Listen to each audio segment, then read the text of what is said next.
Bonjour à toutes et bonjour à tous. Je suis très heureux de vous retrouver pour cette nouvelle vidéo dans laquelle je vais vous présenter le Nubia Z11 dans sa version globale et surtout avec son très bel écran borderless. Alors je vais insister dessus, c'est un vrai borderless, aucune bordure et c'est vraiment très sympa à utiliser.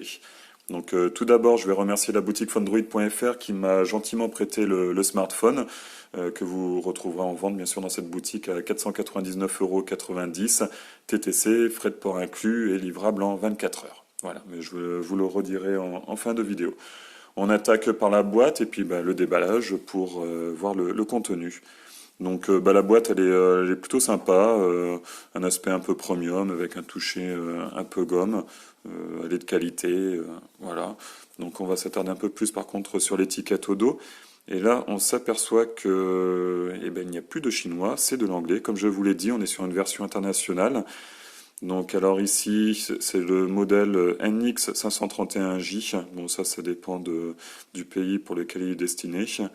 Là, c'est la version 4 Go de RAM avec 64 Go de mémoire interne qui est extensible via l'adoption d'une carte micro SD et on peut rajouter 200 Go supplémentaires. Alors bien entendu, le téléphone est double SIM, double nano SIM. Par contre, il faudra faire un choix entre la deuxième SIM ou la carte SD. Alors pour les caractéristiques, donc comme je vous l'ai dit, on est sur un écran borderless, 5,5 pouces en Full HD. Le processeur ici est un Qualcomm Snapdragon 820. Bon, c'est un modèle qui était sorti l'année dernière. Donc voilà, on se retrouve avec le 820. Aujourd'hui, il y a le 821. D'ailleurs, il y a même le 835 qui va bientôt pointer le bout de son nez. Mais bon, déjà entre le 820 et le 821, très honnêtement, on sent vraiment pas la différence. Donc vraiment, on est sur un très bon processeur. On va dire encore un des meilleurs processeurs du moment. Le tout tourne sous Android 6.0 Marshmallow avec la surcouche Nubia UI 4.0. La mémoire, je vous en ai parlé. L'écran, je vous en ai parlé. L'écran est recouvert d'une vitre 2,5D Corning Gorilla Glass 3. Au niveau appareil photo, on est sur du 16 millions de pixels à l'arrière, 8 à l'avant. On ne connaît pas les origines, par contre, c'est un peu dommage. Bon, mais bon, on verra tout à l'heure qu'il fonctionne très bien. Le capteur avant a un autofocus à détection de phase et la caméra arrière, lui, a un stabilisateur optique qui fonctionne vraiment très bien. Voilà, donc on a vu, et puis oui, comme c'est une version globale, on a la 4G et il supporte la bande des 800 MHz, c'est très important. Allez, maintenant on attaque le contenu de la boîte. On a le téléphone parfaitement calé dans sa boîte. Bon, très rapidement, je voulais vous le montrer quand même, bon, le mode d'emploi avec voilà le trombone pour le tiroir SIM et on a le français ou l'anglais, l'allemand, l'espagnol, l'italien. Mais voilà, pour une fois qu'on a un petit guide sur un smartphone chinois rédigé en français, c'est plutôt sympa, même si on est très peu à le consulter. Ensuite, en dessous, on a un bon gros chargeur, charge rapide. Comptez 1h45 pour recharger totalement le téléphone. Vous voyez, on est bien en prise européenne. Bon, un cordon USB type C. Voilà, assez gros câble. Ça respire la qualité, ça fait plaisir. Là, on a un petit adaptateur. Voilà, donc par ici la caméra, USB-C et micro USB. Voilà, bon il faut penser à le prendre sur soi, mais c'est plutôt pas mal. Par exemple, vous êtes à l'extérieur, sur votre travail, plus de batterie, hop, il faut le recharger, vous avez oublié votre câble. Votre collègue, lui, il a un micro USB, donc bon, ça peut toujours rendre service. Voilà. J'aurais préféré peut-être un adaptateur OTG, bon, mais c'est déjà pas mal. Et puis une très belle paire d'écouteurs intra-auriculaires en aluminium qui fonctionnent vraiment bien, très bonne qualité de son. À mon niveau, j'en étais pleinement satisfait. Voilà. Alors par contre, comme je vous ai dit, il est vendu 499,90 €. J'aurais apprécié pour ce prix une petite housse en silicone. Voilà, ça aurait été un petit plus bien appréciable. On en a fini avec la boîte, hors de mon champ. Et le téléphone. Alors là, on est vraiment sur un très bel appareil, très sympa, en aluminium. Alors bon, ceux qui me suivent vont savoir ce que je vais dire. Les bandes en plastique, je ne les supporte plus, surtout sur un téléphone de ce prix. J'aurais préféré un 100% aluminium, mais alors par contre, elles sont tout de même très bien intégrées. On voit quand même assez peu la différence entre la coque en aluminium et ces bandes en plastique. Mais bon, je ne les aime pas, je ne m'y ferai pas, et voilà, c'est tout. Donc, téléphone en aluminium, capteur d'empreinte digitale, un capteur qui fonctionne vraiment vraiment bien. C'est pas le plus rapide que je connais, mais il fait mouche à chaque fois, quoi. Il y a pas de souci, il fonctionne vraiment super bien, il tombe très bien sous le doigt, très très bien positionné, donc absolument rien à dire sur ce capteur. Donc le fameux capteur de 16 millions de pixels avec son petit cerclage rouge propre à Nubia, moi j'aime bien, c'est sympa. Flash de LED Biton, voilà. Sur les côtés, on a en haut la prise casque micro USB, micro USB. Mini jack 3,5 mm, pardon, c'est le week-end. Un port infrarouge, micro anti-bruit bien entendu. En bas, le port micro, non, USB-C, mais il va falloir que j'aille me coucher moi. Un côté, c'est le micro, un autre côté, le haut-parleur. Ensuite, à droite, sur la tranche droite, oui, je vous ai pas dit, hein, mais les tranches sont bien évidemment en aluminium. Bouton power, bouton volume.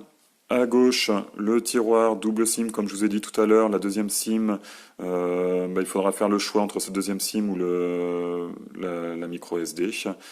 Et voilà. Et la face avant, donc avec son écran que je vais pas tarder à allumer, haut-parleur, capteur de 8 millions de pixels, LED de notification, elle est là. Alors le bouton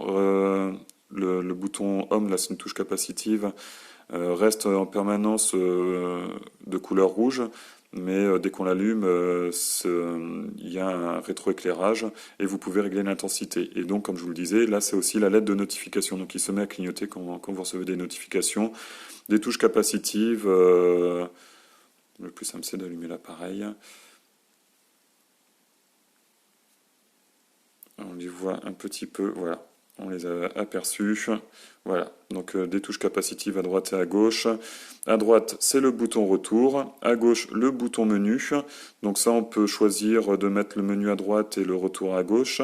Par contre, le multitâche, c'est un appui long sur la touche retour. Ce qui est dommage, j'aurais aimé avoir le choix et de pouvoir mettre le multitâche sur un appui court. Voilà, en remplacement de la touche menu, par exemple. Ça aurait été pas mal. Voilà, donc comme je vous le disais, on est sur un très très bel écran borderless. Hop, là il y a zéro bordure. Hein.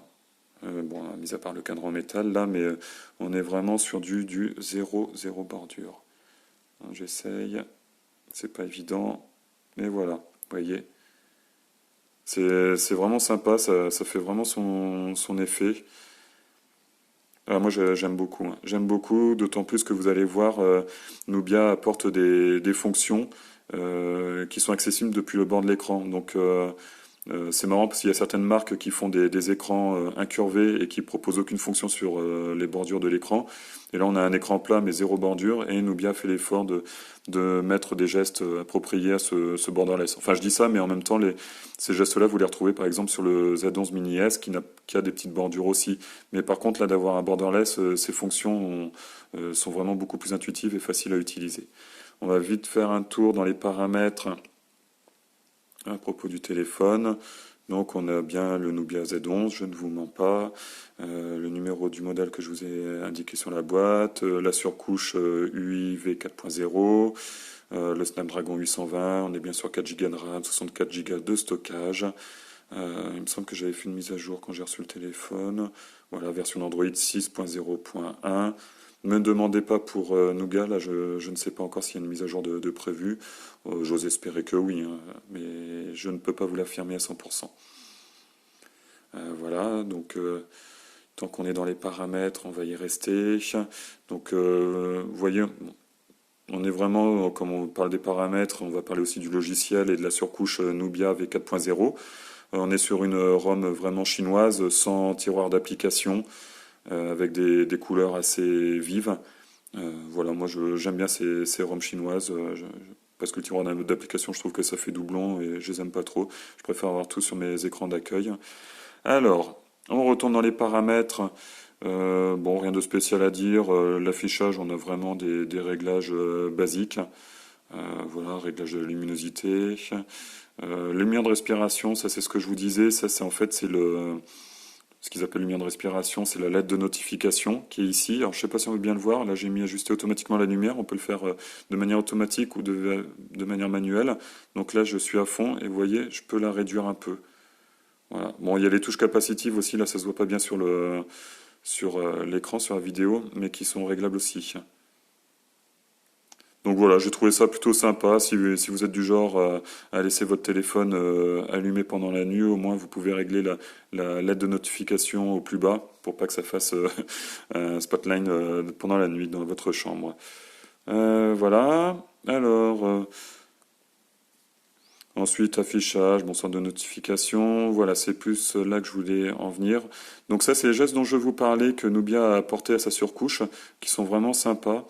Je vais vous en faire la petite démonstration tout à l'heure. Donc je vais vous le redire, c'est pas la peine de venir ici.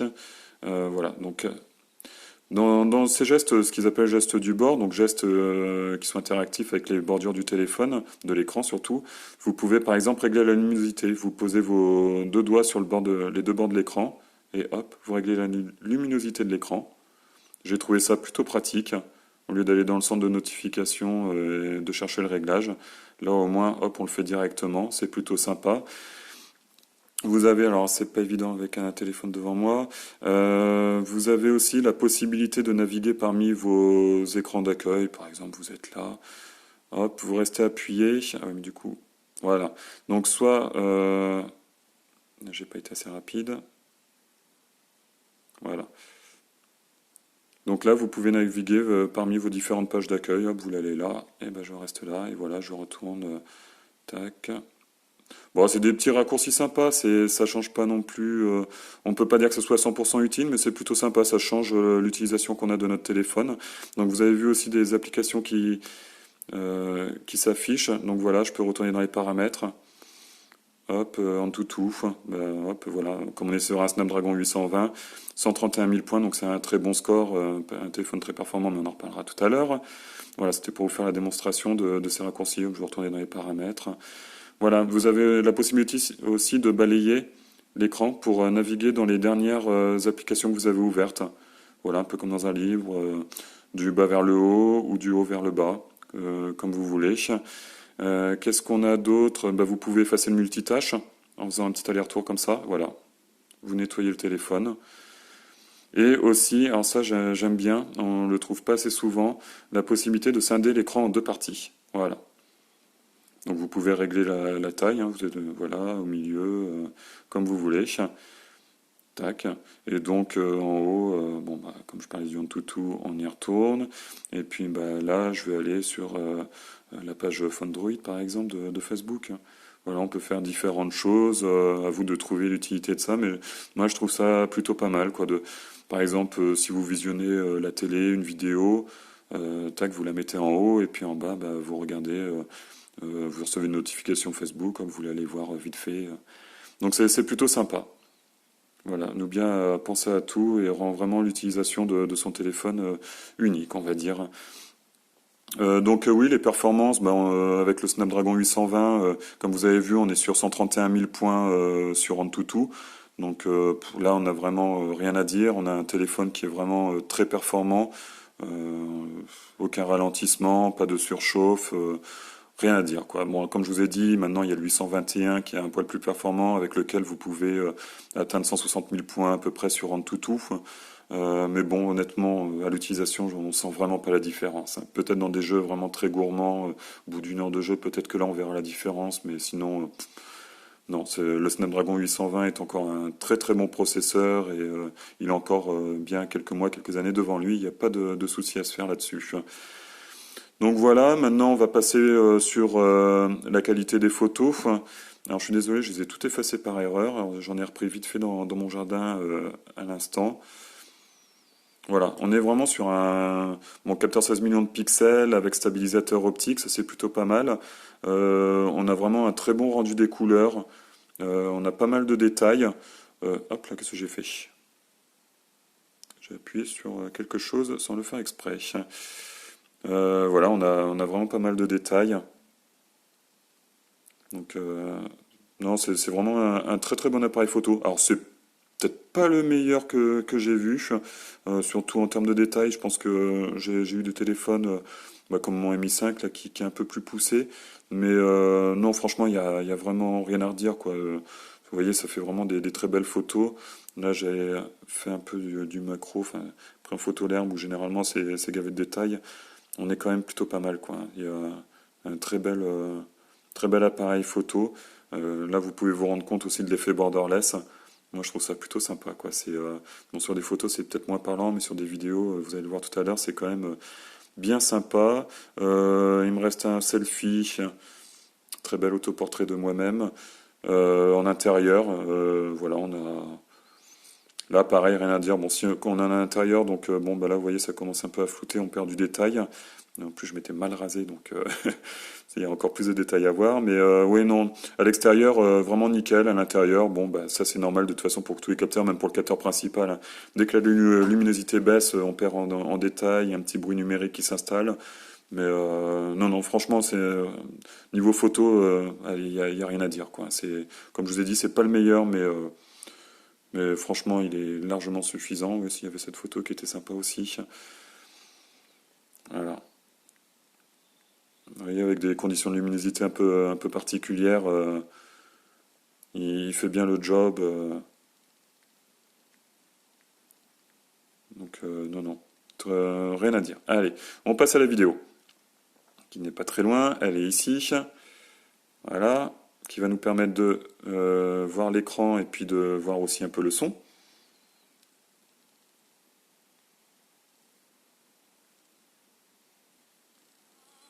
Bon, là, le dur de vraiment de se rendre compte du son avec ce type de chanson, bien évidemment. Bon, il tire quand même pas mal sur les aigus, on manque un peu de basse, donc bon, on est que sur un seul haut-parleur, on est en mono, donc voilà, c'est un bon haut-parleur, enfin moyen quoi. On appréciera plus le son avec un casque audio. La sortie audio est vraiment très bonne. Le casque qui est fourni aussi est vraiment, enfin pour moi est très bon. Peut-être que les plus mélomanes d'entre vous préféreront des casques plus haut de gamme, mais pour moi c'était largement suffisant. Par contre, ouais, ça c'est vraiment le côté magique du borderless on a vraiment l'impression de tenir des images. Bon, même si je regrette que les bandes hautes et basses soient un peu trop larges, mais voilà, ça fait vraiment son effet. L'écran, c'est vraiment le gros atout de ce téléphone, quoi. C'est un très bel écran, comme vous pouvez voir, les couleurs sont bien présentes, elles sont bien réelles, un très beau contraste. Même des fois, on se croirait sur un AMOLED tellement les noirs peuvent se montrer assez profonds. Non, l'écran, franchement, là, c'est vraiment superbe. C'est vraiment un plaisir de jouer avec, des jeux bien sûr, de regarder des vidéos. C'est vraiment très sympa, quoi. Là, c'est vraiment, ils ont fait vraiment un très bon produit avec vraiment un très bel écran. Ça, c'est vraiment mon coup de cœur au niveau écran. Donc, bah voilà, on a fait un peu tout le tour de ce téléphone. Je suis en train de réfléchir vite fait. Oui, l'autonomie, je vais pas parler du tout de l'autonomie ni de la batterie. On est sur une batterie de 3000 mAh. Euh, bon, bah oui, j'aurais préféré un peu plus. Mais par contre, le téléphone est quand même vraiment bien optimisé. Donc on a une bonne autonomie. J'ai dépassé le jour et demi. Pareil, enfin voilà, j'ai tenu jusqu'à la deuxième journée, jusqu'à la fin de mon travail. Donc dès que je rentre à la maison, c'est là où il commence à, à réclamer d'être branché sur le secteur. Donc il faut compter un bon jour et demi. Voilà, j'aurais préféré une batterie de 3500 mAh. Là au moins on aurait peut-être pu espérer tenir 2 jours. Voilà, bon, 3000 mAh c'est un petit peu limite, mais ouais, le téléphone est plutôt bien optimisé, donc ça va, ça passe. Puis ça nous permet d'avoir encore un téléphone d'une belle finesse, 7,9 mm. Voilà, non, c'est vraiment un très bon téléphone, vraiment très peu de reproches à lui faire. Pour résumer, les seules choses que je peux lui reprocher, c'est les bandes en plastique, un audio un peu limite, et voilà, le côté multitâche là qui m'a un peu dérangé. C'est vrai que j'ai tendance à souvent aller dans le multitâche, et là de faire un appui long, c'est vraiment pas pratique. Mais voilà, c'est vraiment les seuls défauts que j'ai réussi à trouver à ce téléphone, puis un prix un peu, peut-être un peu élitiste quand même, hein, 500 euros.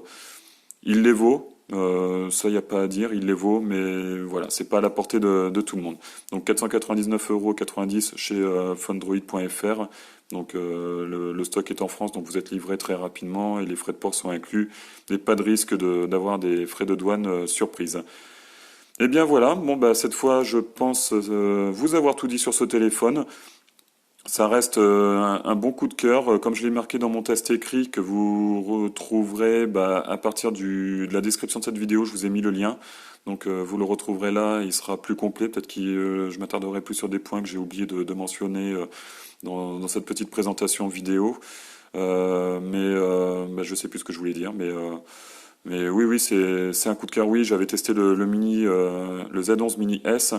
Et déjà, j'avais beaucoup aimé cette marque et là, oui, j'attends de voir un peu ce que va donner le Z12, s'il y aura un Z12, parce que là, vu ce que nous promet le Z11, je pense qu'on va avoir, un- on va vraiment monter en gamme et obtenir vraiment des téléphones vraiment très très sympas. Enfin voilà, donc le Z11 aujourd'hui, c'est vraiment un super smartphone que je recommande, avec vraiment un écran borderless absolument magnifique, très sympa à utiliser, avec des raccourcis bienvenus. Voilà. Donc, bah, merci beaucoup d'avoir suivi cette présentation de ce Nubia Z11. Et puis, je vous dis à très bientôt pour une vidéo pour un autre smartphone. Voilà, merci à beaucoup, portez-vous bien et à très bientôt. Ciao, bye bye.